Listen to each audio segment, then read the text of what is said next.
بسم الله الرحمن الرحيم.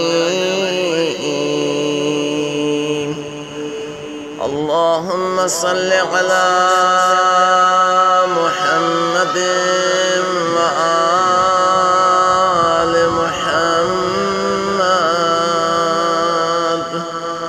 اللهم افتح لي فيه أبواب فضلك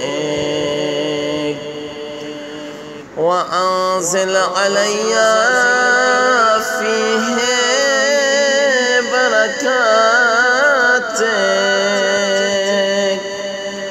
ووفقني فيه لموجبات مرضاتك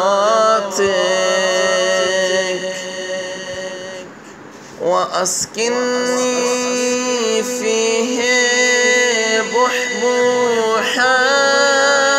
جناتك يا مجيب دعوة المضطرين. وصلى الله على محمد وآله الطاهرين.